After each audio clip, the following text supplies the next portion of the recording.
적그리스도가 등장하기 전에 일어나는 일들 시리즈입니다. 우리가 지난 시간에는 성전과 국가 마국 전쟁에 대해서 살펴보면서 타임라인까지 정리했습니다.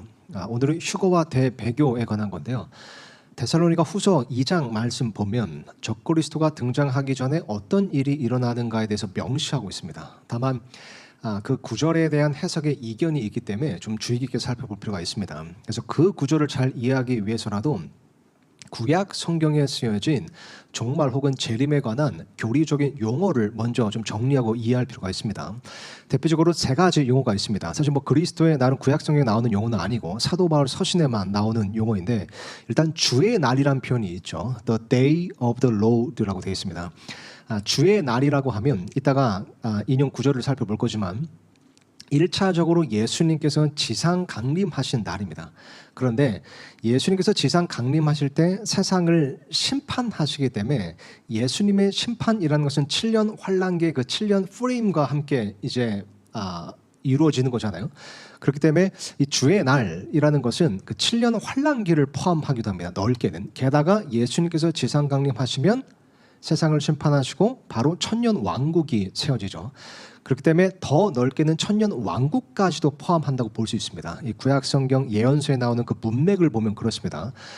그 날이라는 용어도 있습니다. That day라고 해서 이것은 단지 앞에 나오는 날을 지칭하는 날이 아니라 That day는 어떤 특정한 날을 가리키는 날입니다. 그래서 이것은 문맥으로 보면 주의 날과 같은 의미의 날임을 알 수 있습니다. 그러니까 예수님의 지상 강림의 날이면서 넓게는 7년 환란기와 천년 왕국을 포함하는 날인 거죠. 그래서 주의 날과 그날은 같은 의미의 용어다라고 이해하시면 됩니다. 물론 문맥에 따라서 그 날을 앞에서 이야기한 날을 지칭하는 날인지 아니면 주의 날이라는 특정한 그날을 의미하는 것인지를 파악할 필요가 있습니다. 근데 그 구약 성경에 나오는 그 예언서의 그날이라는 용어의 그 용례를 보면 아주 일관성 있게 나타나서 큰 혼란은 없습니다.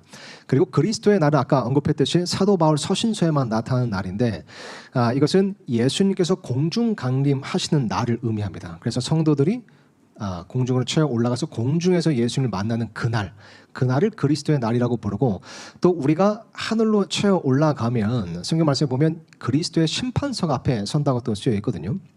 그렇기 때문에 어떻게 보면 그 그리스도의 심판석 까지도 포함하는 날이다, 이렇게 확장해서도 볼 수 있지만 어쨌든 1차적으로는 예수님께서 공중 강림하시는 날, 그래서 교회가 휴거되는 날을 의미합니다. 자, 예를 보겠습니다.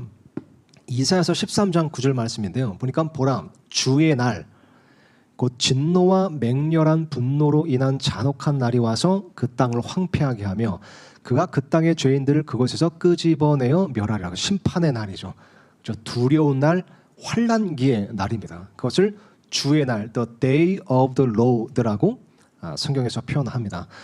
또 예레미야 30장 7절 보면 슬프도다, 그 날이 커서 어떤 날도 그것과 같지 아니하니 그 날은 곧 야곱의 고난의 때니라. 그러나 그가 그 고난에서 구원을 받으리라. 그래서 그날 that day가 보니까 야곱의 고난의 때니라. 이것은 우리가 7년 환란기로 분명히 알 수 있습니다. 자, 근데 우리말에도 보면 그 날 해서 그 띄고 날 있고 뒤에 그날 붙여서 그 이제 띄어쓰기 붙여서 그날이죠. 그러니까 이 국어 사전 이제 정의를 보면 이 그와 날 이제 붙여서 그날이라고 하면 이제 앞에 나오는 날을 지칭하는 그날입니다. 근데 성경에서 that day라고 해서 그 띄고 날 하면 이것은 주의 날을 의미한다는 거죠. 물론 성경에 나오는 모든 that day가 그렇지는 않습니다. 그러니까 어떤 that day는 앞에 나오는 날을 지칭하는 that day도 있는데, 문맥으로 볼 땐 재림에 관한 종말에 관한 문맥이다. 그러면 거기서 나오는 that day는 일관성 있게 주의 날을 가리키는 그 날입니다. 그래서 우리말 번역도 잘 돼 있죠. 앞에 나오는 그날은 그 띄고 날 했고 뒤에 나오는 그날은 앞에 나오는 날을 이제 가리키는 날이니까 그날 붙여서 그날이라고 했습니다. 자, 그래서 어쨌든 그날이 7년 환란기 혹은 예수님께서 지상 강림하시는 바로 그 날임을 성경이 보여주고 있습니다. 빌립보서 2장 16절 사도 바울 서신이죠. 보니까 생명의 말씀을 제시하나니 이로써 나는 내가 헛되이 다름질하지 아니하고 헛되이 수고하지 아니한 것에 대해 그리스도의 날에 기뻐하리라. 그러니까 사도 바울이 고백하기를 내가 예수님을 위해서 살고 예수님을 위해 달리는 그런 열심히 수고한 그것에 대해서 그리스도의 날에 기뻐할 거다. 그러니까 예수님께서 성도를 데리러 오시는 그날, 그래서 더 나아가 그리스도의 심판석 앞에 서게 되어 보상의 심판을 받게 되는 그날에 내가 기뻐할 것이다. 뭐에 대해서요? 자신의 수고에 대해서. 그래서 이 그리스도의 날이라는 건 사도 바울 서신에만 나오는데 예수님의 공중강림의 날을 의미하는 것이다 라고 보시면 됩니다. 그래서 다시 정리하자면 그리스도의 날, 그죠? 그리스도의 날은 예수께서 공중강림하셔서 교회가 휴거되는 날입니다. 그래서 또 이때 그리스도의 심판석이 있기 때문에 그리스도의 심판석까지도 포함해서 볼 수도 있습니다.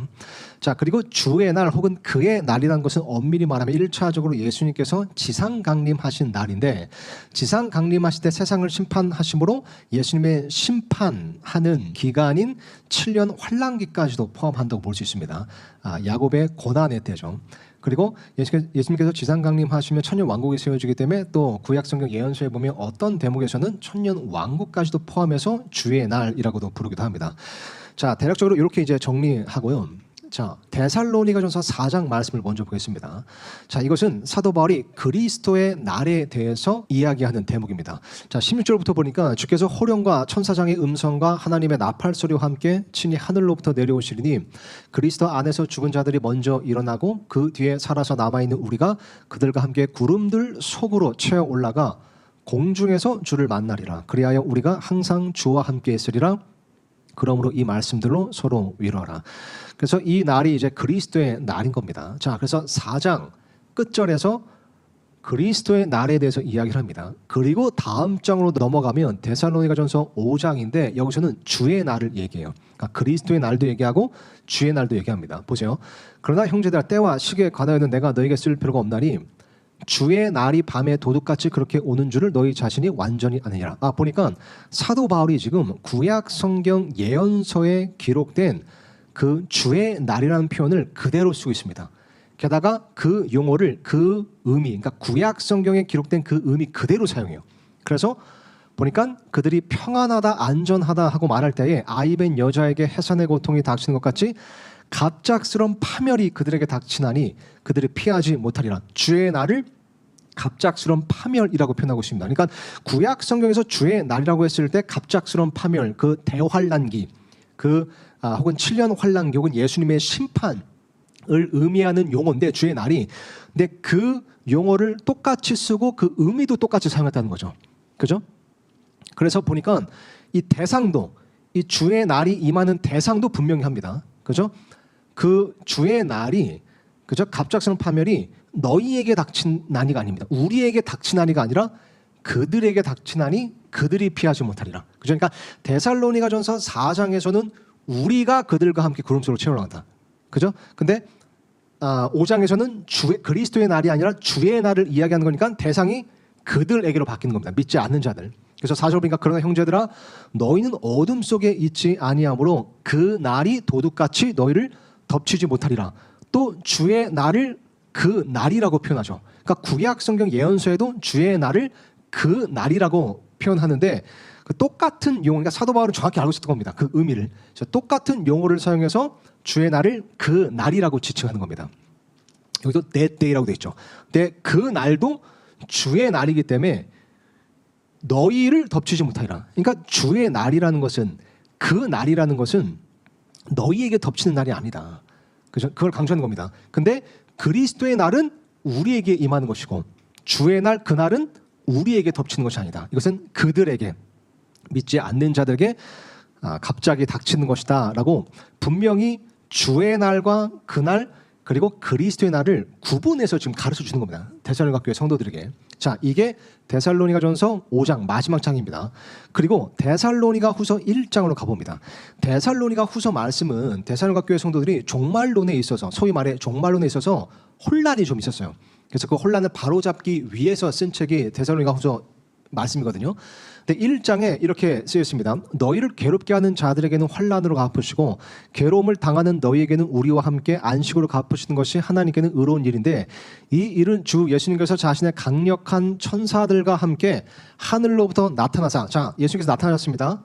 하나님을 알지 못하는 자들과 우리 주 예수 그리스도의 복음에 순종하지 아니하는 자들에게 타오르는 불로 징벌하실 때에 이루어질 것이며, 그러면 이때가 언제인 거죠? 지금 보니까 예수님의 심판의 때죠. 그러면 주의 날 혹은 그날인 겁니다. 그리스도의 날이 아니라. 그래서 이게 성도들에게 임하는 날이 아니라 보니까 하나님을 알지 못하는 자들과 우리 주 예수 그리스도의 복음에 순종하지 아니하는 자들에게 임하는 때인 거예요. 그러니까 주의 날 그날이죠. 그래서 9절입니까? 그때에 그들은 주의 얼굴 앞과 그분의 권능의 영광에서 떠나 영주하는 파멸로 형벌을 받으라. 예수님의 심판의 날을 이야기하고 있는 겁니다.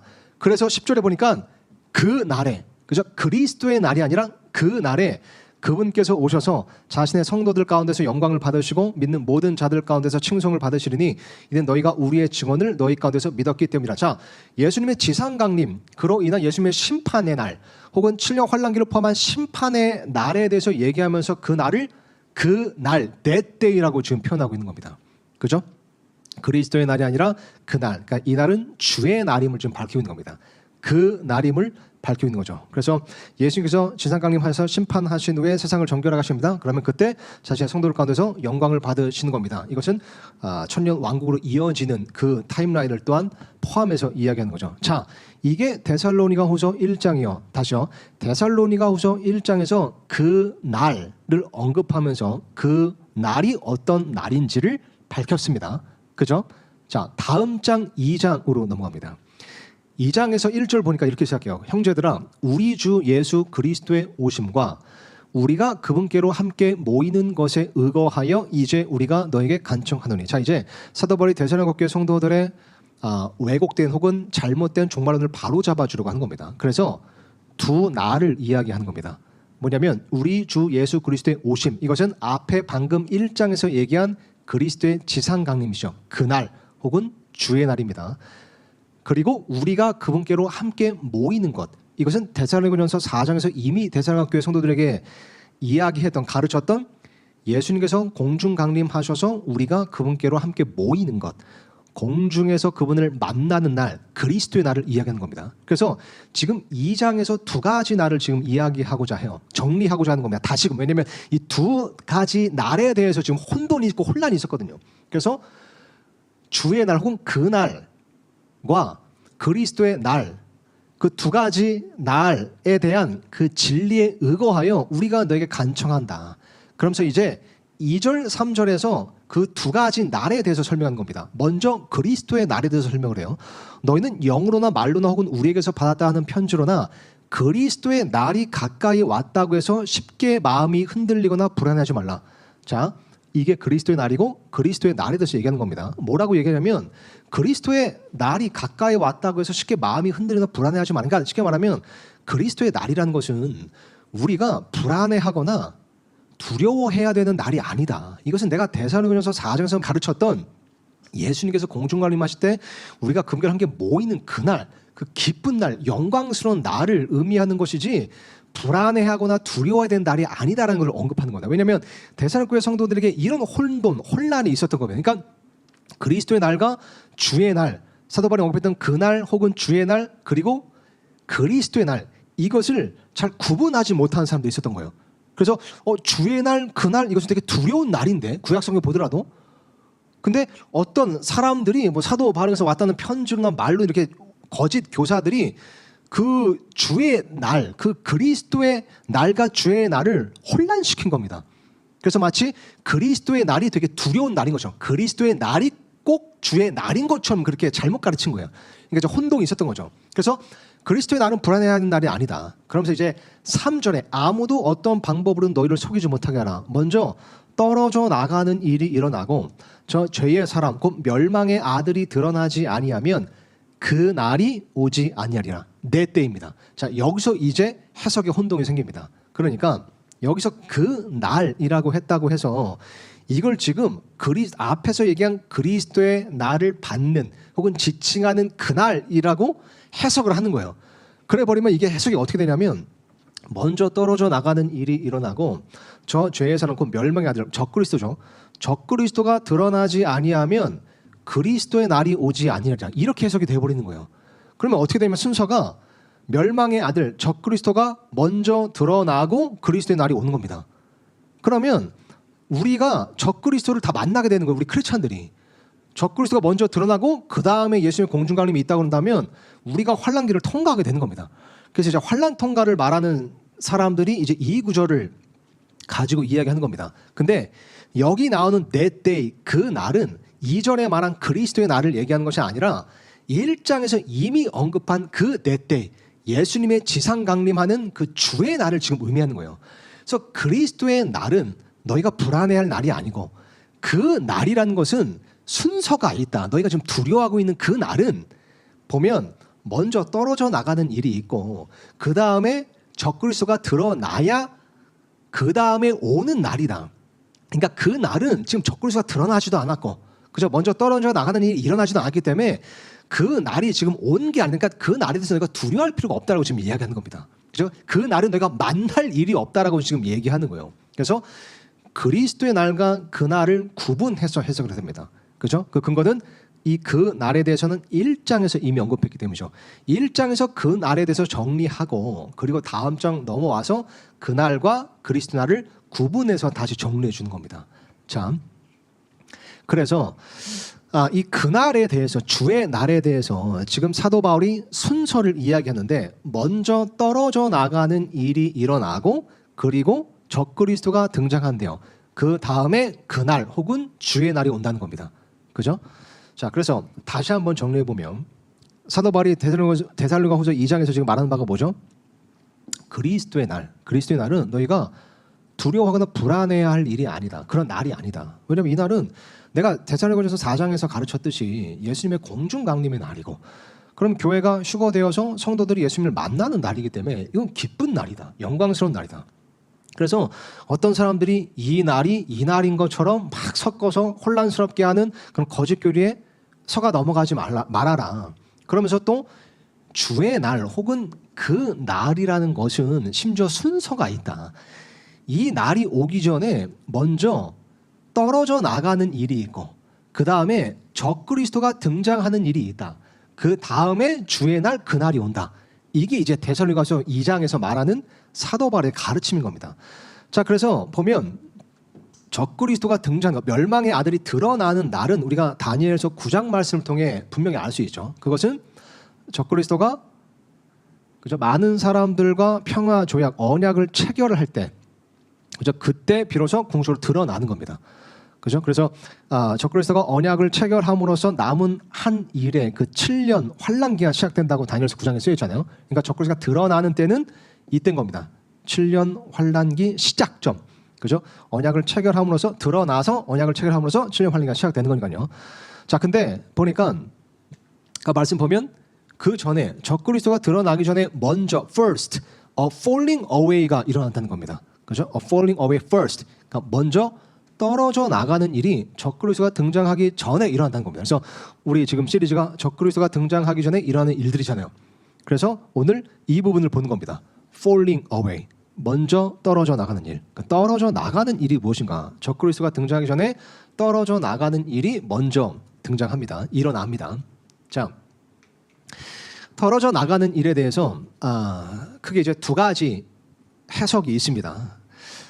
이 두 가지 다 성경적이고 합리적인 해석입니다. 왜냐하면 성경 말씀을 근거로 하고 있기 때문이죠.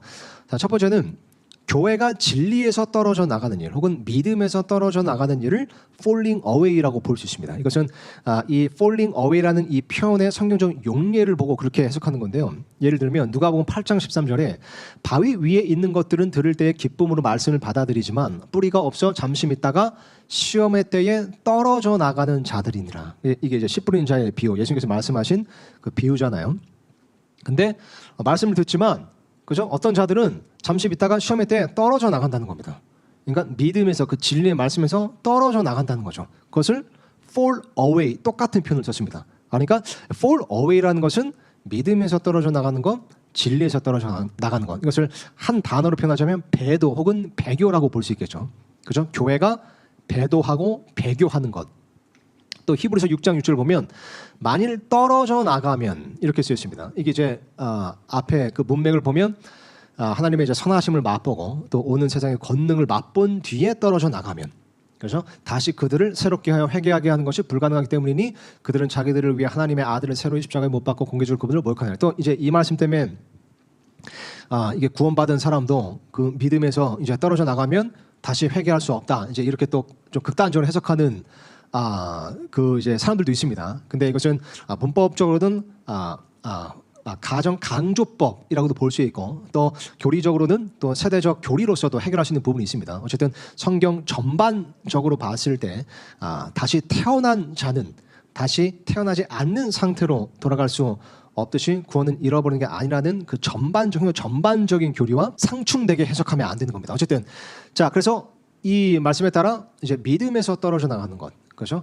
진리에서 떨어져 나가는 것, 이것을 fall away라고 했기 때문에 데살로니가후서 2장에서 falling away라는 그런 뜻 또한 믿음에서 진리에서 교회가 떨어져 나가는 배도와 배교를 의미하는 거 아니냐, 이제 이렇게 이제 해석할 수 있고 또 성경적으로 합리적인 해석입니다. 자, 이 부분에 대해서는 이따가 그 세상의 정세에 대해서 또 좀 잠깐 살펴볼 겁니다. 자, 그리고 또 하나의 해석은 이겁니다. 그 falling away에 대해서 교회가 세상을 떠나는 일로 해석하기도 합니다. falling away를. 왜냐하면 여기 이제 falling away 데살로니가서 2장 말씀이 이제 쓰인 표현이잖아요. 즉 그 용어가 그리스 이제 원어로 보면 아포스타시아라는 단어가 써야 돼요. 근데 이게 이제 아포스타시스라는 단어에서 파생된 건데 그 뜻은 사전적 정의는 단순히 출발하다, 떠나다, 혹은 남기고 떠나다 이런 이제 의미를 가지고 있는 단어입니다. 그러니까 중립적으로 그냥 어디서 어디로 떠나는 것을 의미하는 단어라는 거죠. 게다가 이 데살로니가 후서에 나오는 그 falling away의 그리스어 원어와 아까 살펴본 누가복음 8장, 히브리서 6장에 나오는 fall away 원어가 다릅니다. 그러니까 누가복음 8장하고 히브리서 6장의 fall away는 원어가 같아요. 근데 이 데살로니가 후서 2장에 나오는 falling away의 원어는 또 다릅니다. 그러다 보니까 이게 누가복음 6장, 히브리서 8장에 나오는 믿음에서 떨어져 나가는 그런 의미와는 다른 의미가 아니겠냐, 이렇게 이제 보는 또 해석인 겁니다. 그래서 또 보면 이제 공인 본문에서 나온 많은 이제 좋은 성경들도 보면 그 falling away를 이제 departing first, 이제 falling away 이렇게 번역한 게 아니라 이 아포스타시아라는 단어를 departing first, departing이라고 번역을 한 겁니다. departing 하면 떠나다죠. 그 이제 공항에도 보면 departure, 그죠, 출발하는 그 섹션에 이렇게 departure 써 있잖아요. 그래서 보면 위클리프 성경도 마찬가지고 틴데일, 커버데일, 크랜머 바이블, 비치스 바이블, 베자, 제네바, 그 모든 성경들이 다 이것을 departing, 떠나는 것, 출발하는 것, 이렇게 이제 번역을 했다고 하는 겁니다. 그래서 그렇다고 해서 이게 이제 첫 번째 해석과 이제 상충되지는 않습니다. 왜냐하면 이 departing이라는 단어, departing이라고 번역을 했다고 해도 진리에서 떠나는 것, 그죠? 믿음에서 떠나는 것이라고 또 해석할 수 있기 때문에 첫 번째 해석을 무의미하게 만들지는 않지만 어쨌든 이 departing이라는 단어는 단지 그런 부정적인 의미만 있는 것이 아니라 그냥 어디서 어디로 떠나는 것이라는 의미도 있기 때문에 교회가 세상을 떠나는 것, 이렇게 해석할 수도 있다는 겁니다. 또 이제 그 근거가 이제 falling away, 그게 이제 그 데살로니가서 2장에 쓰여 있잖아요. 근데 그 문맥을 보면 밑으로 내려오면 이런 또 대목이 있는 겁니다. 교회에 대해서 보니까 그가 적그리스도죠. 그의 때에 드러나게 하려고 무엇이 저지하고 있는지 지금 너희가 알고 있느니라. 그러니까 지금 적그리스도가 드러나지 못하도록 저지하고 있는 것이 있대요. 실제로 보니까 불법의 신비가 이미 일하고 있으나 다만 지금 막고 있는 이가 막되 길에서 옮겨질 때까지 막으리라.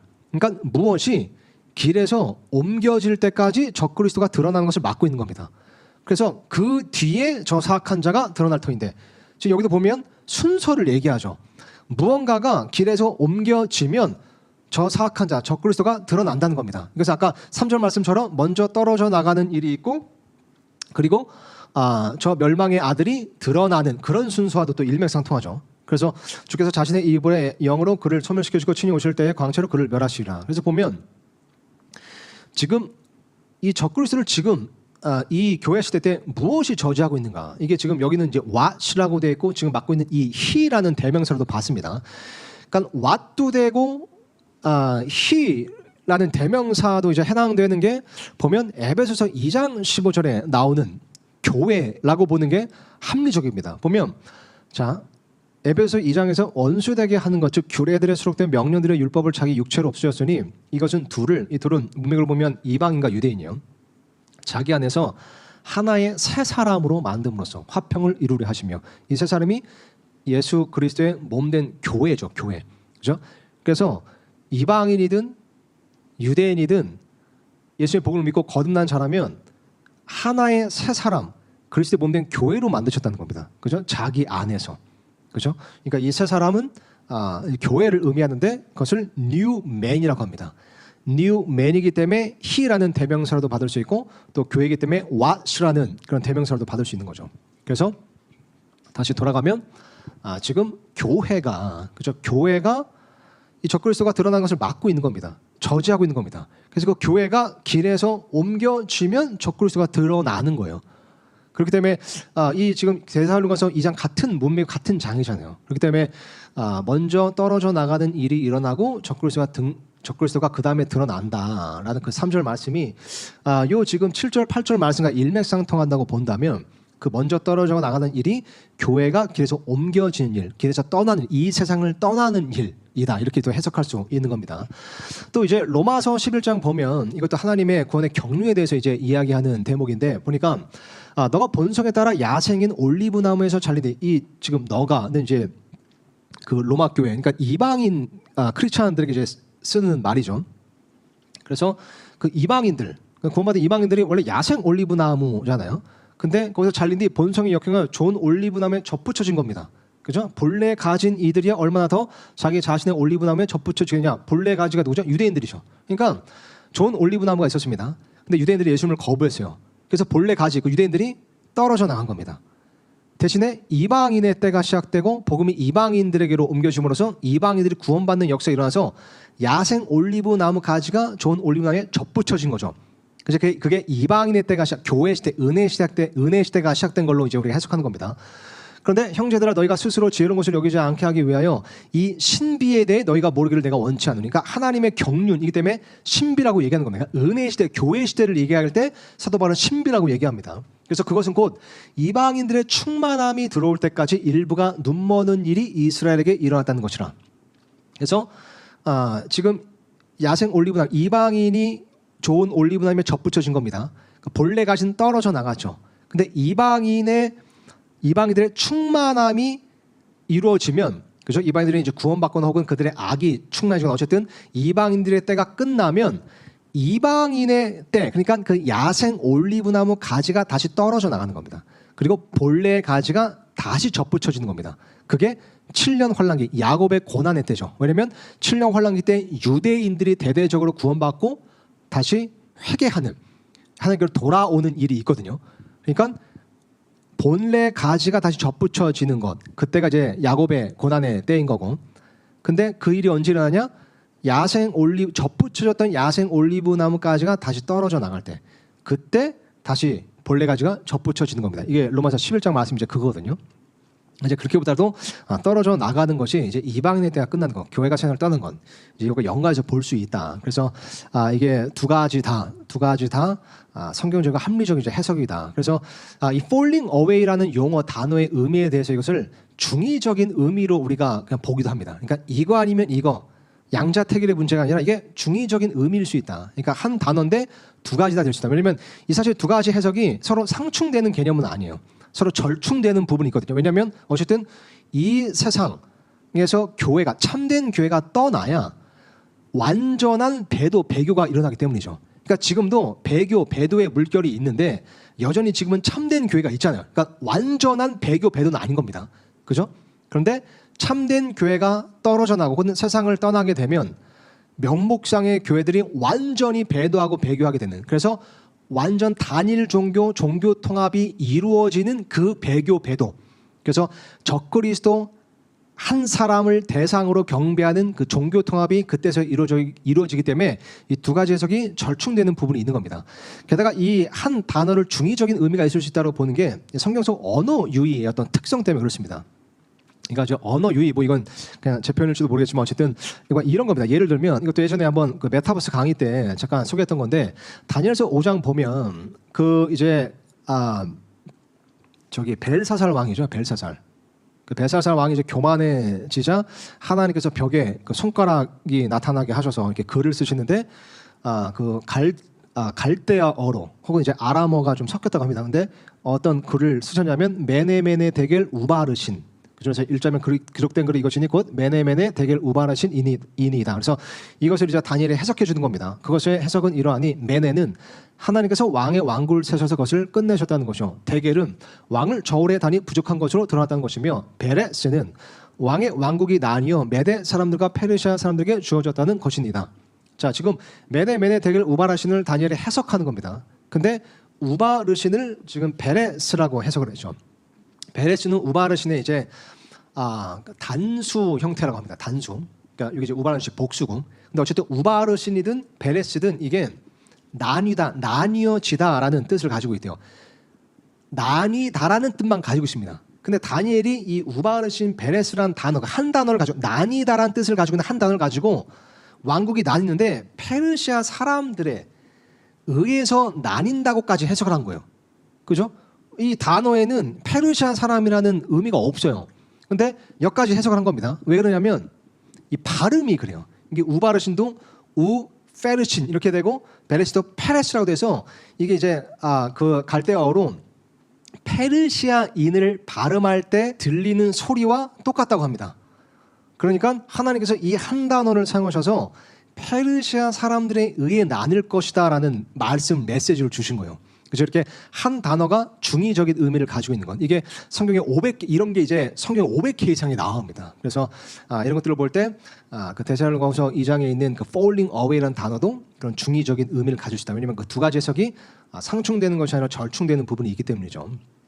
자, 그래서 요 이제 falling away first 먼저 떨어져 나가는 일에 대해서 그 두 가지 해석을 이제 살펴봤습니다. 자, 일단 교회가 세상을 떠나는 일 그것에 대해서는 우리가 예전에 그 환란전 휴거에 대한 교리를 이제 정리할 때 성경적으로 왜 그런지 7가지 이제 근거를 들어서 강의한 이제 영상이 있습니다. 그래서 이제 그거에 대해서는 더 살펴보지 않겠고요. 일단 교회가 진리에서 떨어져 나가는 이 교회의 배교에 대해서 오늘 좀 세상의 정세에 대해서 잠깐만 좀 살펴보겠습니다. 그러니까 물론 완전한 배교는 칠흑 환란기 때 일어날 겁니다. 그러니까 참된 교회가 세상을 떠나고 휴거가 됐을 때 그때서 이제 완전한 배도가 일어나죠. 근데 그것은 단 한 번에 단 한순간에 일어난 것이 아니라 그 물결, 그 흐름이 계속해서 이어오다가 참된 교회가 떠나면 그렇게 이제 완전히 이루어지는 겁니다.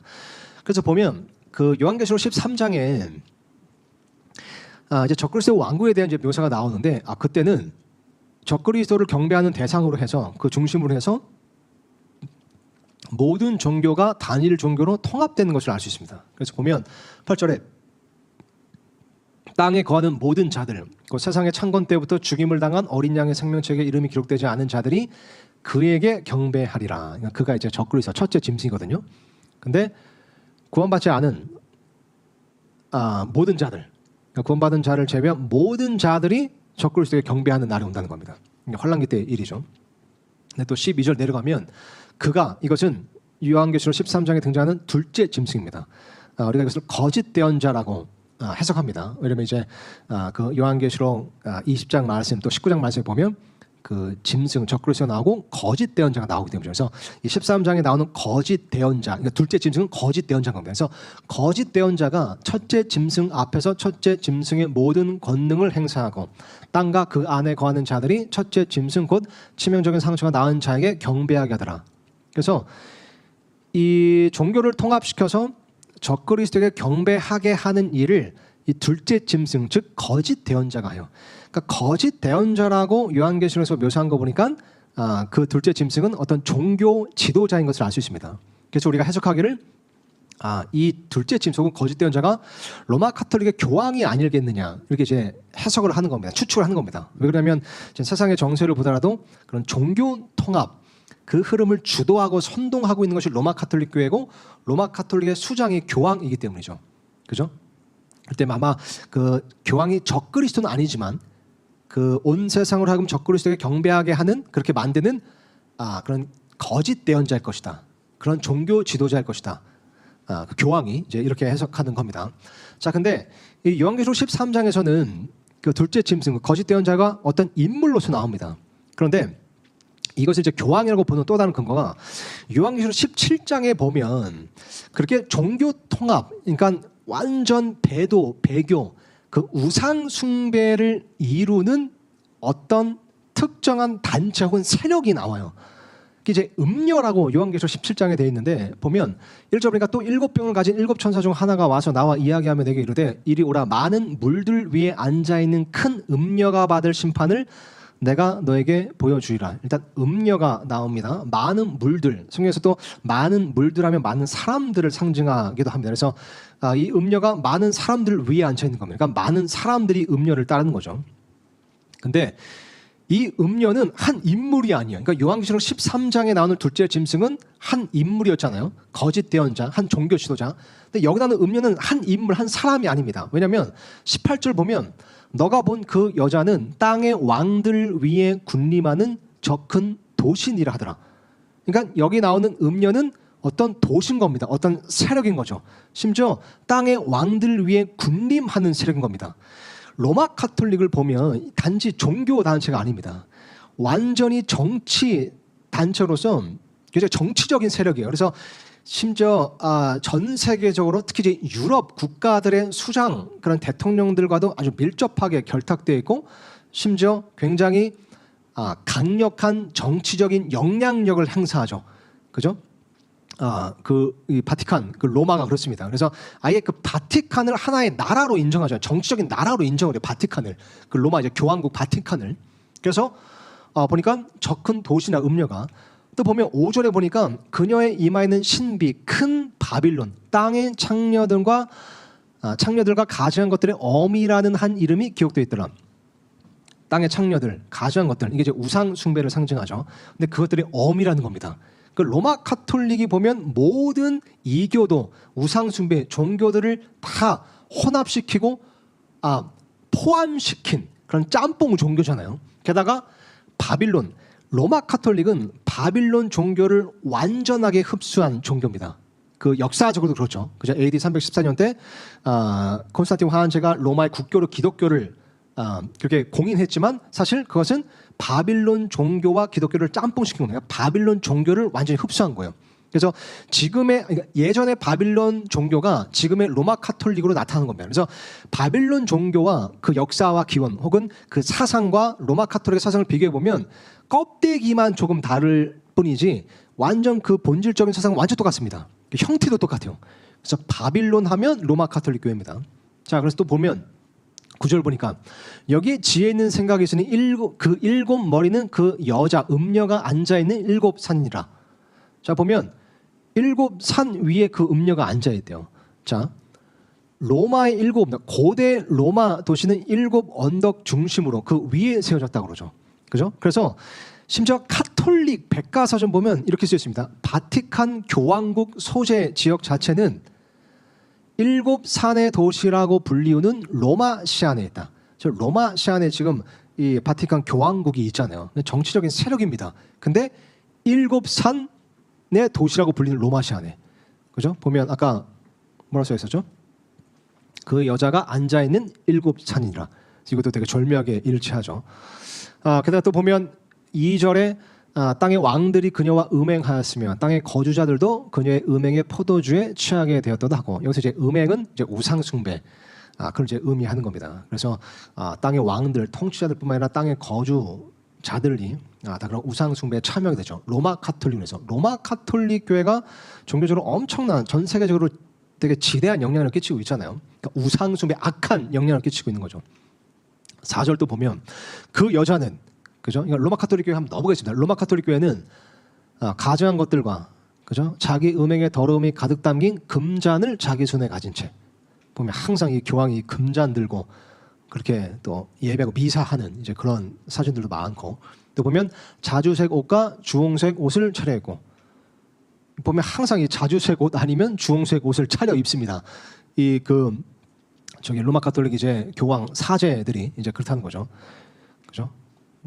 주홍색 너무 자주색이죠. 텔레토비처럼. 그래서 너무 이렇게 절묘하게 일치하는 겁니다. 또 금과 보석들과 진주들로 꾸몄으며 보석주하고 금조하고 이게 로마 카톨릭 그 바티칸 교황국인 겁니다. 그래서 지금 이 로마 카톨릭 교회가 결국은 이 배교의 물결 그것을 선도하고 있고 또 주도하고 있음은 의심의 여지가 없습니다. 그래서 보면 또 이제 한 구절 남았네요. 6절 보면 또 내가 보면 그 여자가 성도들의 피와 그죠? 성도들의 피와 예수님의 순교자들의 피에 취하였으므로 내 그녀를 보게 놀라면 이상히 여기니. 역사적으로 지금까지 크리스찬들을 핍박하고 크리스찬들을 죽인 세력은 이슬람도 아닙니다. 무슬림도 아니에요. 로마 카톨릭 교회입니다. 로마 카톨릭 교회가 지금까지 가장 많은 크리스찬들을 죽였습니다. 5천만 명 이상이 넘어요. 그래서 성도들의 피와 예수님의 순교자들의 피에 취한 음료, 이것은 로마 카톨릭이 분명해 보입니다. 그래서 보면 지금도 WEA 세계 복음주의 연맹, 그 교회들의 어떤 연합, 그죠? 이것은 단지 이 교회는 단지 기독교 교회만 이야기하는 것이 아니라 모든 종교의 모든 교회들의 연합을 이제 꾀하고 추구하는 것이 WEA인데 로마 카톨릭과의 연합 운동을 하는 겁니다. 항상 로마 카톨릭 교회가 있습니다. 이런 종교 통합 운동에는. 또 WCC 로마 카톨릭 교회와 다를 바 없다. 그죠? WCC도 결국 로마 카톨릭의 이제 사조를 받는 거죠. 에큐메니칼 정신 WCC 로마 카톨릭 협력에서 배워야. 그죠? 그 에큐메니칼 정신 이게 복음주의 운동이잖아요. 복음주의 하면 이게 그 이제 복음이란 단어 때문에 좀 좋게 들리지만 이게 다른 게 아니라 연합, 교회 연합 운동, 연합주의 운동인 겁니다. 그러니까 우리가 크게 뭐 예수님에 대해서 얘기한다면 우리 좀 달라도 괜찮다, 다 모이자. 근데 이게 단지 뭐 예수님뿐만 아니라 지금 모든 종교에도 다 구원이 있다. 그래서 종교 다원주의 그런 어떤 사상을 표방하는 그런 정신으로 지금 변질됐죠. 에큐메니칼 정신. 심지어 카톨릭 프레스, 그러니까 천주교 그런 이제 언론에서도 교황청, 세계교회협회 WCC입니다. 공동의 비전에 화답했다. 그러니까 WCC는 교황청과 공동의 비전을 가지고 있어요. 그래서 교황도 WCC 설립 70주년 때 그 본부가 있는 스위스에 순방을 했습니다. 그러니까 WCC는 교황청과 분리될 수 없습니다. 자, 이게 지금 이제 논란이 되고 있죠. 이게 지금 이번 달, 그죠? 2024년 9월 22일부터 28일 동안 이제 인천 송도에서 행해지는 로잔 대회입니다. 로잔 대회, 그죠? 제 4차 로잔 대회인데 이것에 대해서 이제 한국 교계 안에서 이제 갑론을박이 많았습니다. 그러니까 이렇다 저렇다 이제 말들이 좀 많은 겁니다. 왜냐하면 이제 로잔 대회도 똑같은 종교 통합 운동 아니냐. 근데 또 일각에서는 아니다. 로잔 대회는 이제 WCC, WEA와 이제 다르다. 근데 또 그 일부 사실이기도 해요. 로잔 대회가 WCC의 어떤 비성경적인 성교 마인드 그 사상을 이제 반대하는 그런 이제 운동이긴 했습니다. 처음 시작이 취지가. 그래서 그런 면에서는 WCC와 동일하게 볼 수 없는 건 맞는데 왜 이제 한국 교계 안에서 많은 신학자들과 이제 목사들이 이 로잔 대회에 대해서 우려를 표명하고 유감을 이제 표하냐면 이제 역사 잠깐만 이제 보면 이렇게 돼요. 이게 이제 에큐메니컬 컨퍼런스의 이제 역사하고는 도표인데 이제 1910년에 영국 에딘버러에서 그 선교사들이 이제 다 같이 최초로 처음으로 이제 모였습니다. 그러다가 뭐 이거는 뭐 취지는 뭐 선교사끼리 모여서 이제 선교회 세계 선교사 얘기하죠. 뭐 이런 뭐 건전한 취지였을 수 있습니다. 근데 이게 발전해서 WCC가 된 거예요. 그러니까 이 행사, 이 컨퍼런스가 조직화되고 체계화되면서 WCC가 여기서 이제 탄생을 한 겁니다.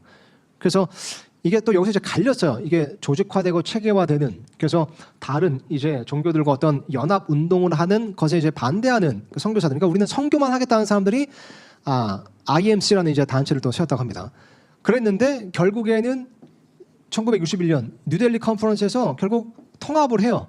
우리 이렇게 분리되면 안 된다. 같이 하자. 그래서 여기서 이제 또 통합을 합니다.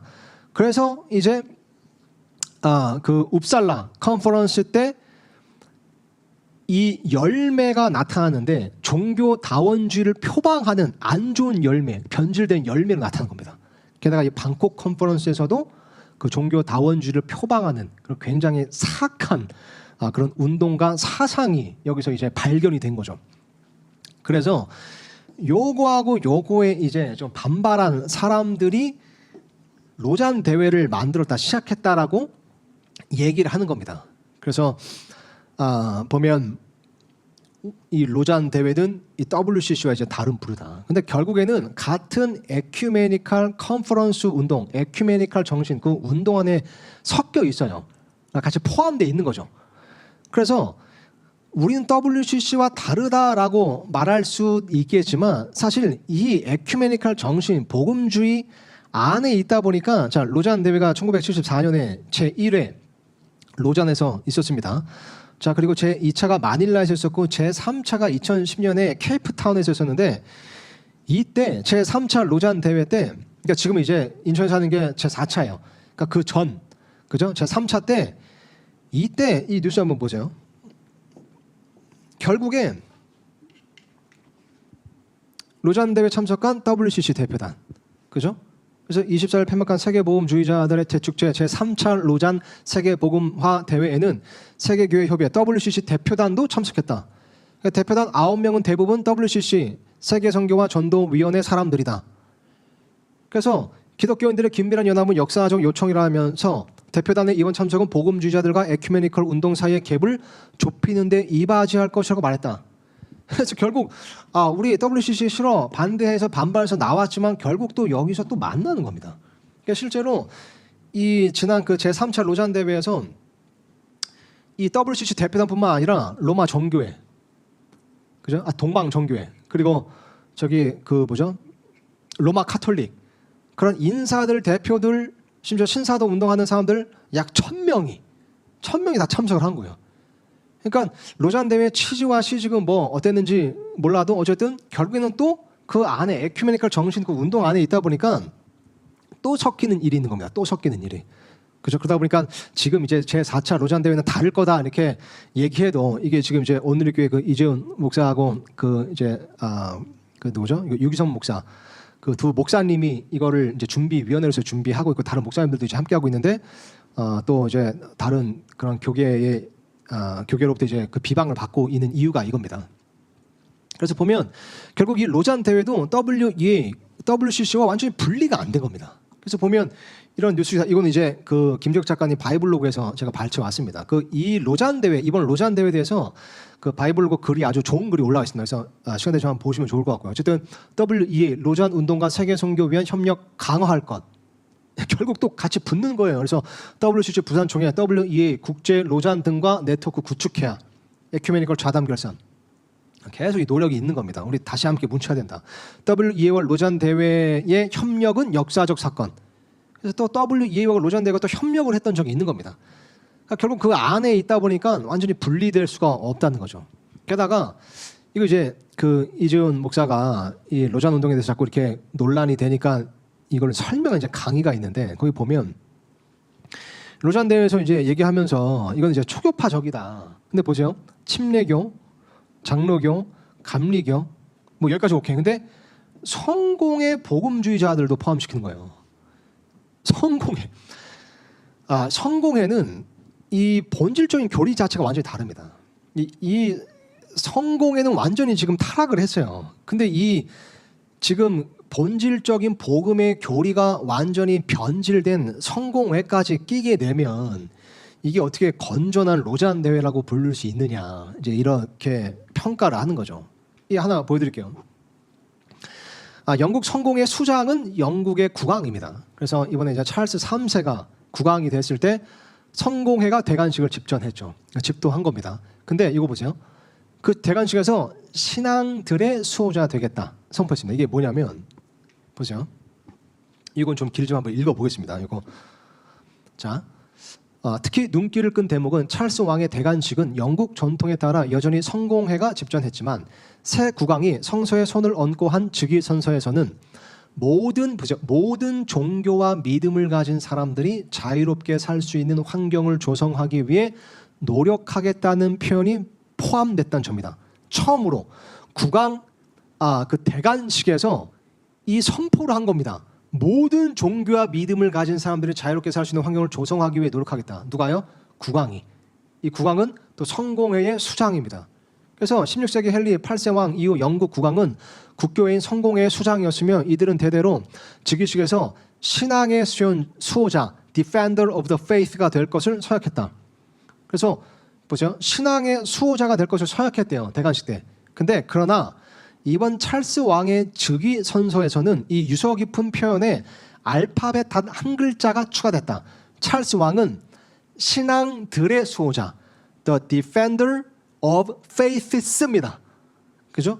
그러니까 많은 믿음 신앙들의 수호자, 모든 종교들의 수호자가 될 것이라고 선언한 거예요.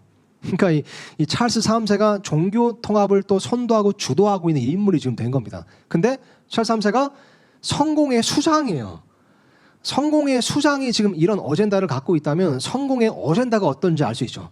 근데 그 성공회를 로잔대에 포함시키는 겁니다. 그래서 보면 불교, 힌두교, 유대교, 이슬람교, 시크교 등 다른 종교 지도자들이 대관식에 참석해 찰스 3세에게 비종교적인 대관식 물품을 전달한 것도 1000년 가까운 전통을 보유한 대관식 사상 처음 있는 일이었다. 굉장히 이례적으로 지금 종교 통합에 앞장서고 있습니다. 그래서 보면 영어와 함께 웨일즈, 스코틀랜드, 게일, 아일랜드어로 찬송가가 울려 퍼졌으며 여성 사자가 처음으로 성경을 낭독하고 흑인 여성 상원의원, 카리브해 출신 여성 남짝이 대관식에서 역할을 맡았다는 부분에서는 이번 대관식을 통해 영국 왕실이 강조하고자 한 메시지가 바로 다양성임이 드러났다. 그죠? 그러니까 찰스 3세 혹은 이 영국 국왕 혹은 성공의 어젠다가 뭔지 알겠죠? 다양성 그리고 포용성. 그래서 종교 통합을 이끄는 겁니다. 그래서 이 찰스 3세 보면 이 종교 다른 모든 종교의 그 수장들과 긴밀하게 협력하고 또 교류를 이렇게 하고 있습니다.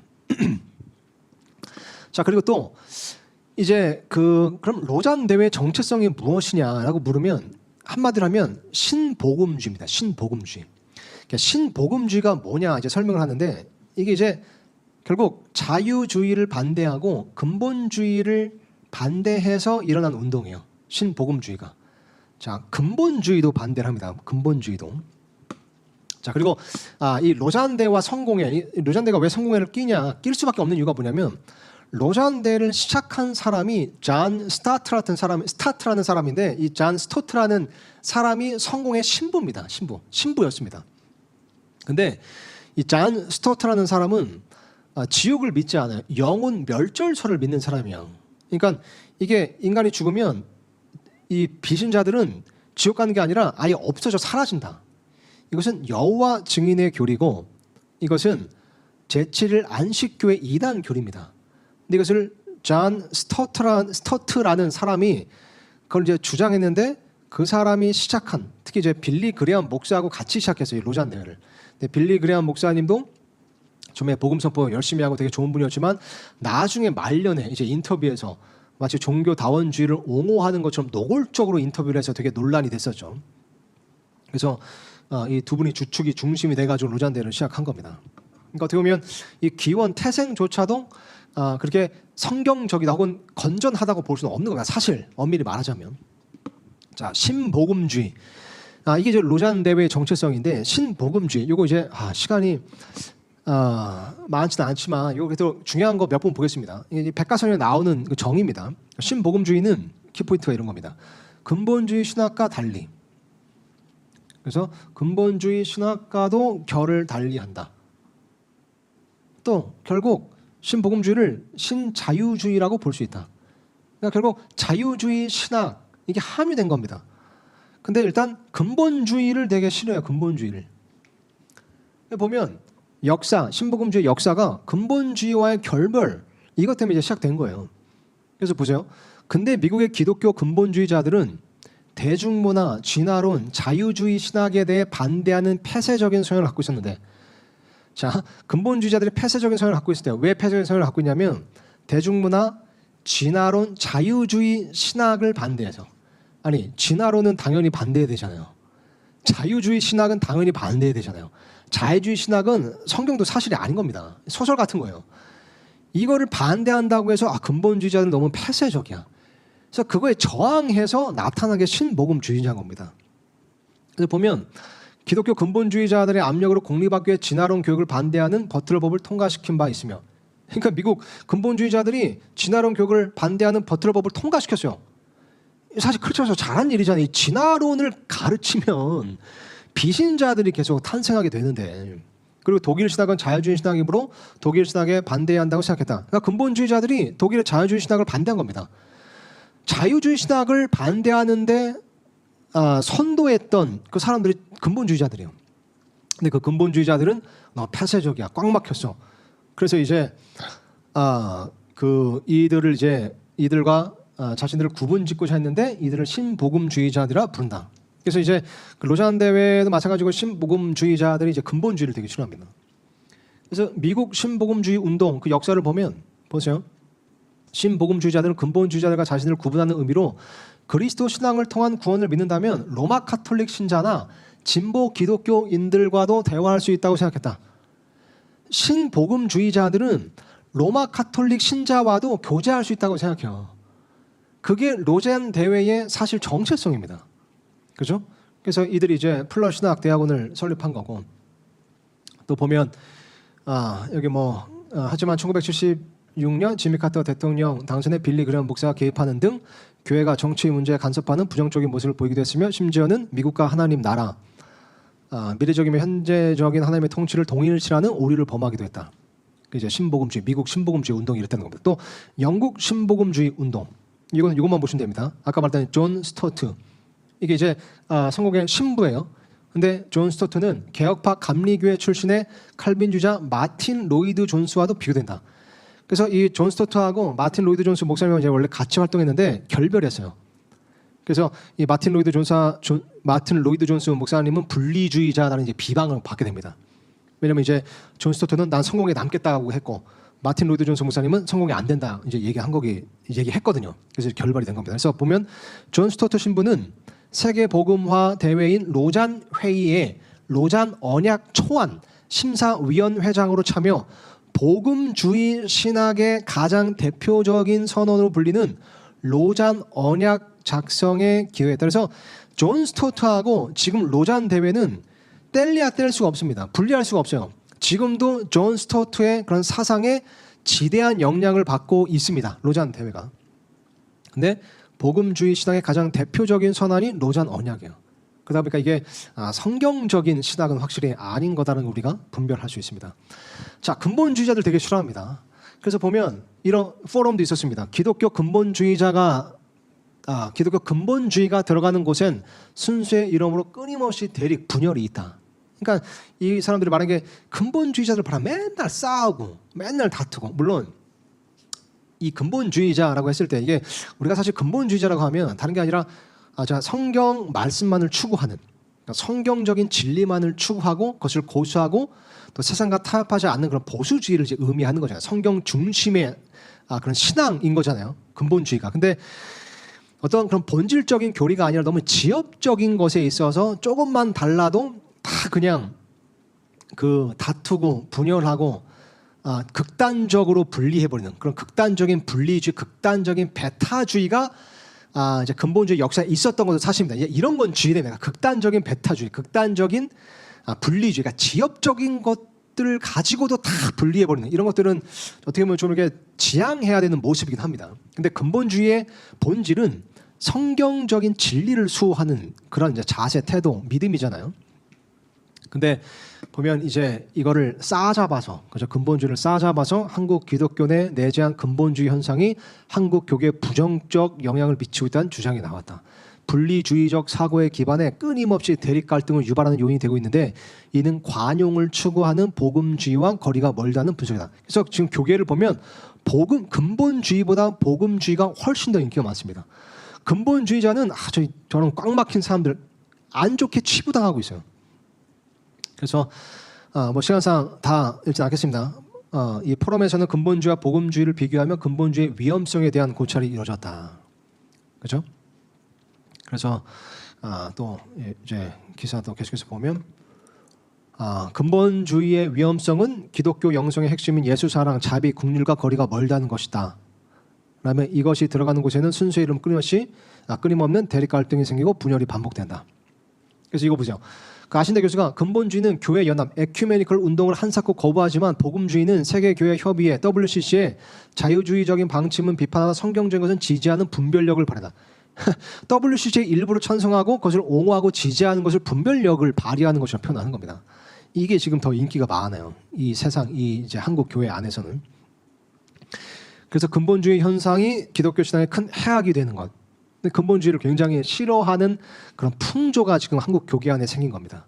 근데 기독교 근본주의라는 게 다른 게 아닙니다. 이게 막 극단적인 어떤 분리주의 이게 아니라 그냥 백과사전에 어떻게 정의되어 있냐면 근본주의란 급속한 자유주의적 경향성에 대한 반작용으로 생겨난 거예요. 자유주의 신학은 저항하고 반대해야 됩니다. 이거는 성경적인 신학이 아니에요. 그래서 그거에 대한 반작용으로 생겨나는 거예요. 그래서 보수주의 신학운동. 그래서 협의적으로는 성경의 무호성과 축자 영감서를 주장하는 것에 연관되나 성경의 문자적 해석을 주장함. 광의적으로는 보수주의적인 성향의 복음주의 체계에 이르는 말이다. 그래서 보세요. 근본주의 5대 주장. 이게 다른 게 아닙니다. 1번 성경의 무호, 2번 그리스도의 동정녀 탄생, 3번 그리스도의 대속적 죽음, 4번 육체의 부활, 5번 그리스도의 재림. 이게 근본주의 5대 주장이에요. 이 틀린 게 있으면 이게 위험한 교리가 있습니까? 이게 성경의 가장 본질적인 교리잖아요. 이것을 주장하고 이것을 지키려고 하는 게 근본주의인 겁니다. 근데 근본주의에 물론 그런 안 좋은 배타적인 모습도 있지만 그 배타적인 어떤 안 좋은 것을 그 목욕물 버리자고 애까지 버리는 겁니다. 지금 근본주의 5대 주장은 너무나 성경적인 겁니다. 이건 우리가 지켜야 되는 본질적인 교리입니다. 그죠? 그래서 뭐 그 5대 이제 주장에 대해서 자세하게 나오는데 이것은 말 그대로 성경적인 그런 이제 교리인 거죠. 교리. 이 5가지를 부인하는 교파나 교단이 있다면 비성경적인 교파 교단입니다. 그래서 근본주의가 다른 걸 주장하는 게 아니라 가장 본질적인 교리를 지키겠다. 이거 타협하지 않겠다. 이게 이제 근본주의예요. 근본주의. 근데 보면 이제 미국은 사실 근본주의가 원래 90%가 넘었습니다. 그러니까 미국의 침례교가 원래 근본주의 침례교회인데 지금 얼마나 이게 타락하고 얼마나 그 종교 통합의 물결이 거세게 지금 일어나고 있냐면 미국 개신교인들도 88%가 혼합주의를 수용한다는 겁니다. 그래서 보면 기독교 내에서 혼합주의는 인구의 17%를 차지하는 카톨릭 신자에게서 가장 두드러졌다. 그러니까 혼합주의를 역시 가장 많이 참석하는 부류가 카톨릭 신자죠. 로마 카톨릭 자체가 혼합주의입니다. 반면에 카톨릭 신자 중 단 1%만이 성경적 세계관을 고수했다. 이 로마 카톨릭 천주교는 이 성경적인 교회가 아닙니다. 그죠? 이 교회가 아닙니다. 기독교가 아닙니다. 개신교인의 88%와 기타 신앙 전통을 따르는 기독교인의 96%도 혼합주의를 용인했다. 반면 개신교인의 9%와 기타 기독교인 중 4%가 성경적 세계관을 갖고 있다고 답했다. 그러니까 지금 미국조차도 이 혼합주의가 만연한 그런 이제 상태인 겁니다. 그러니까 점점 이 복음주의 혹은 신복음주의 에큐메니칼 운동, 그 종교 통합의 물결이 점점 더 거세지고 있고 점점 더 확장되고 있다는 것을 볼 수 있습니다. 미국조차 그렇고 한국도 지금 뭐 말할 것도 없죠. 그래서 보면 이 NCCK는 우리나라의 그 종교 통합을 그 추구하는 거 혹은 뭐 이들이 종교 통합을 추구한다고 말하지는 않죠. 그 이제 교회 연합 운동, 그 연합주의를 추구하는 그 이제 복음주의, 그 에큐메니칼 운동을 하는 그런 대표적인 단체입니다. NCCK가. 그래서 NCCK는 WCC와 밀접하게 연결되어 있습니다. WEA와도 밀접하게 연결되어 있고 비밀리에 연결되어 있는 게 아니라 그냥 대놓고 우리는 WCC, WEA와 함께한다고 하는 게 NCCK예요. 근데 여기 이제 위원장으로 있는 목사가 김학준 목사입니다. 이 김학준 목사 극동방송에도 나와요. 설교 되게 잘하시고 설교 되게 좋습니다. 근데 어쨌든 지금 이런 복음주의 운동을 하는 WCC, WEA와 긴밀하게 연결되어 있는 NCCK의 위원장 목사가 극동방송에 나와서 많은 기독교인들, 한국 교인들에게 설교를 들려주고 있는 거니까 이런 면에서 한국교회가 분별력이 사실 굉장히 많이 떨어지고 있는 겁니다. 그러니까 누구 뭐 한 사람을 이렇게 비판하자는 게 아니라 어쨌든 이런 배도의 물결이 계속해서 이어져 오고 있다는 거죠. 그래서 정리하자면 그죠? 저 죄의 사람, 곧 멸망의 아들, 그 적그리스도가 드러나기 전에 먼저 떨어져 나가는 일이 일어난다. 이것은 교회가 세상을 떠나는 그 교회 휴거를 의미할 수도 있고 아니면 배도, 교회 배도, 배교를 의미할 수도 있는 겁니다. 그래서 우리가 오늘 살펴본 내용은 적그리스도가 등장하기 전에 먼저 교회의 배도와 배교가 일어난다. 물론 교회가 휴거돼야 완전한 배교와 배도가 일어나겠지만 그래서 적그리스도가 등장했을 때는 이미 적그리스도를 경배할 수 있는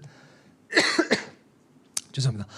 경배할 수 있는 그런 하나의 단일 종교 통합이 이루어진다고 볼 수 있는 겁니다. 그래서 우리가 크리스천으로서 또 저는 뭐 무슨 주의 이런 건 좋아하지 않습니다. 근데 어쨌든